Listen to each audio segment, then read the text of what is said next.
حضرت عائشہ صدیقہ رضی اللہ تعالی عنہا فرماتی ہیں کہ نبی کریم صلی اللہ علیہ وسلم جب عصر کی نماز پڑھتے تو سورج ابھی میرے حجرے میں جھانکتا رہتا تھا، ابھی سایہ نہ پھیلا ہوتا تھا۔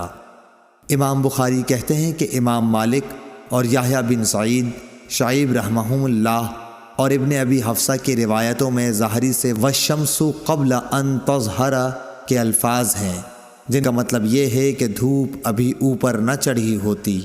صحیح بخاری حدیث نمبر 546۔ سیار بن سلامہ نے بیان کیا کہ میں اور میرے باپ ابو برزہ اسلمی رضی اللہ تعالی عنہ کی خدمت میں حاضر ہوئے۔ ان سے میرے والد نے پوچھا کہ نبی کریم صلی اللہ علیہ وسلم فرض نمازیں کن وقتوں میں پڑھتے تھے؟ انہوں نے فرمایا کہ دوپہر کی نماز، جسے تم پہلی نماز کہتے ہو، سورج ڈھلنے کے بعد پڑھتے تھے، اور جب عصر پڑھتے اس کے بعد کوئی شخص مدینے کے انتہائی کنارے پر اپنے گھر واپس جاتا تو سورج اب بھی تیز ہوتا تھا۔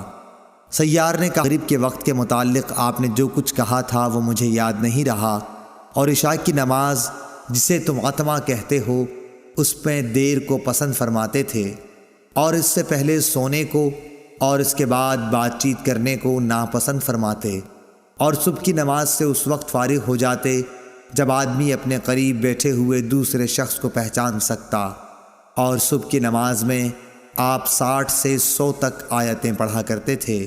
صحیح بخاری حدیث نمبر 547۔ اسحاق بن عبداللہ بن ابی طلحہ سے روایت ہے، انہوں نے حضرت انس بن مالک رضی اللہ تعالی عنہ سے اس حدیث کو روایت کیا۔ انہوں نے فرمایا کہ ہم عصر کی نماز پڑھ چکتے، اور اس کے بعد کوئی بنی عمرو بن عوف قباء کی مسجد میں جاتا تو ان کو وہاں عصر کی نماز پڑھتے ہوئے پاتا۔ صحیح بخاری حدیث نمبر 548۔ ابو امامہ سعد بن سہل کہتے تھے کہ ہم نے عمر بن عبدالعزیز کے ساتھ ظہر کی نماز پڑھی، پھر ہم نکل کر حضرت انس بن مالک رضی اللہ تعالی عنہ کی خدمت میں حاضر ہوئے تو دیکھا آپ نماز پڑھ رہے ہیں۔ میں نے عرض کی کہ آئے مکرم چچا، یہ کون سی نماز آپ نے پڑھی ہے؟ فرمایا کہ عصر کی، اور اسی وقت ہم رسول اللہ صلی اللہ علیہ وسلم کے ساتھ بھی یہ نماز پڑھتے تھے۔ صحیح بخاری حدیث نمبر 549۔ انس بن مالک رضی اللہ تعالیٰ عنہ نے فرمایا کہ رسول اللہ صلی اللہ علیہ وسلم جب عصر کی نماز پڑھتے تو سورج بلند اور تیز روشن ہوتا تھا، پھر ایک شخص مدینے کے بالائی علاقے کی طرف جاتا، وہاں پہنچنے کے بعد بھی سورج بلند رہتا تھا۔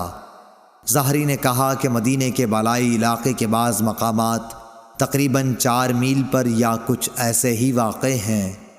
صحیح بخاری حدیث نمبر 550۔